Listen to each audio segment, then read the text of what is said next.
Hey everybody, Barry at CTech-review. Today, I want to talk to you guys about the 2026 Ski-doo Snowmobile launch.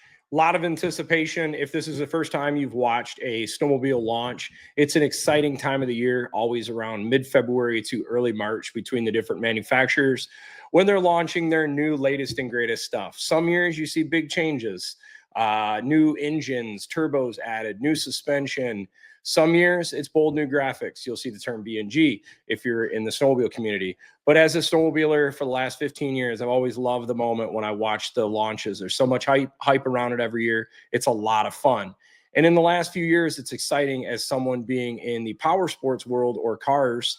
I'm a guy that likes internal combustion engine, and there's been so much hype around electric vehicle, this, that, and blah, blah, blah. And it's been really fun, especially Polaris in the last few years, bringing out the new 9R engine and the boosted engine, the 850. And then now we've got Ski-doo also with their boosted engines in their trail sleds with methanol injection. How cool is that? And now we're seeing new technology coming to the market like smart shocks and 10-inch displays with rider connectivity. Just super cool. I want to share my thoughts on the launch of the 2026 Ski-doo launch that happened today. So let's get into this.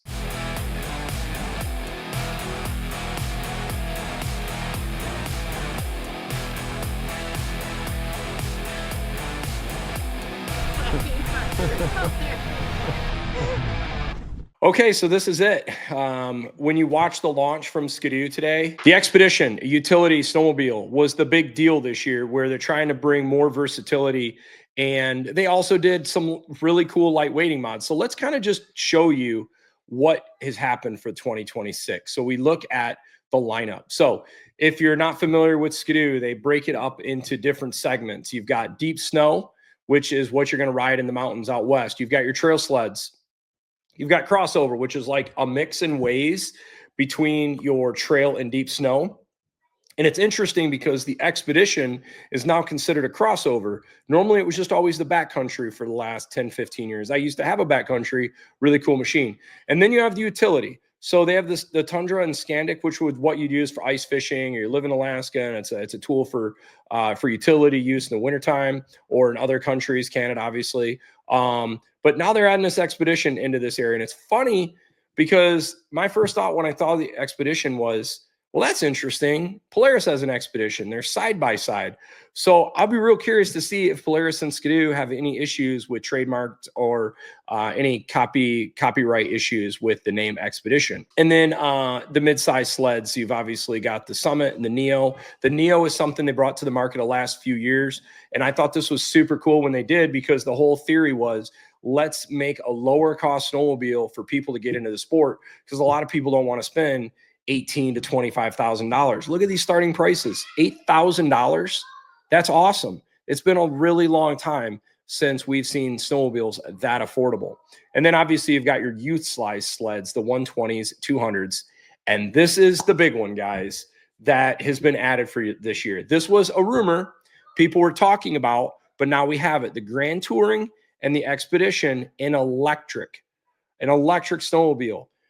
People have been talking about this for, at least 5 years now, that an electric snowmobile. I didn't think it'd really work real well, given the fact of cold environment, battery, range. I just look at when we go all over northern Michigan, Wisconsin, Minnesota, people in New York, Canada, the infrastructure. I can't even wrap my mind of, you pull up to a gas station in the middle of nowhere. Sometimes there's not even people working there. You fill up with gas. Are they going to put chargers at these places? I think this is really more geared towards like a ski hill where they want something electric, maybe some interesting utility side in the city. They don't want an engine. But I'll tell you something that's really cool about this electric thing.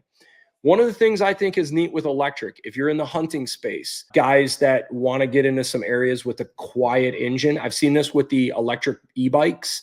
I've got a lot of friends that are using e-bikes now for elk hunting, mule deer hunting, whitetail hunting, where you don't have an engine that's loud and you could sneak in an area and you're not working yourself up pedaling a bike. E-bike sick. I'm wondering with stuff like this, could you get into some areas in wintertime hunting where you got no powertrain noise? So that's interesting. The other thing I thought is the speeds are not very high. I saw a max speed of like 40 miles per hour. I need to dive into the details of the range. I was really struggling to see how much range. Let's see if it talks about this. I read about the 90 minutes with a level 2 charger, 80% in as little as 90 minutes. Not bad. So if you're at a restaurant, if you spend an hour and a half, you could have 80% charge. But what does an 80% charge mean? There we go, 31 miles. So in an hour and a half, you could get 80%, I would call it, of 31 miles. I don't know. Maybe this would be more of like on a rancher utility base, but I don't see this as being possible for trail riding yet. We'll see. It's interesting. I mean, if people want it, here's an option for people to do that. And then you've got your Expedition. Now I'm curious. I don't think the Expedition gave any more range. And the other thing that's interesting about this, let's see, specs. Is it not talking about fully connected? Just go, okay, 18 miles. Wow. All right. So it's not a lot of range, obviously. So I watched the launch and I don't know. I didn't really, I'm still struggling to see where this fits in, but I know they got a reason for it. And hey, if people want it, that's cool. It's another option. But the thing that I think most of us are interested in is the deep snow. And I'll focus on the deep snow because really this is the part that saw the biggest change. And they did this on the Summit and Free Ride. They've got a, what is it, the Expert model where they dropped like 14 pounds of weight. Yeah, here we go. You got X and Expert, 14-pound weight reduction. That's huge. Some of us were really hoping we're going to see maybe a new chassis. There's a lot of talk about a lot can change in a year. And I'm kind of surprised with that hype that it's not like a new engine or a new chassis, but adding an electric snowmobile, I guess that's a big deal. I mean, you've never had one before, but traditionally, I don't think the snowmobile crew is real interested in electric snowmobile, but hey, the option's out there. So 14 pounds is a lot. Would have liked to seen belt drive in instead of chain case. The body panels are still pretty similar. The other big takeaway, okay, so weight saving is always a big deal in the mountains. Guys love that. When I'd ride out west, 10, 15 pounds, that's big. But to be fair, the Summit, when it went to the XP chassis in 2008, was like the lightest snowmobile out there. Since then, that thing's gained like 40 pounds of weight. So 14 pounds, huge savings, but it's still substantially heavy than it was 15 years ago. And so that's kind of interesting. The other thing that's interesting is they continue to go narrower and narrower. So if we look at the suspension, they now have, I got to see, is this the X or the Expert? Let me see. This might be the Expert package. I think it is. I can tell the super narrow stance. Yeah, no, this is the 30-inch wide. Ski Scant's 32 inches wide. So this is the new big thing for the Expert is a 32-inch wide ski stance. I think before it's 34, 36 inches. It's wild to think about how narrow Ski-doo has went. I remember when we first started riding Summits out west in 2010. First time out there, and it made all kinds of suspension changes to make this thing carve better. But it still wasn't on point like the Polaris and the Arctic Cats, the M sleds. Those things were like top notch for coverability. We used to call Ski-doos ski bobbers because all they wanted to do was sit up straight. Every time you got them on their side, they just flop back over straight. Whereas you get on an RMK or you get on an M sled, man, they carved. The maneuverability was great. Since then, in 15 years, they've done a lot of things to the Ski-doos, which has been awesome to make them better off trail. You know, the skid frame has changed to allow more carvability.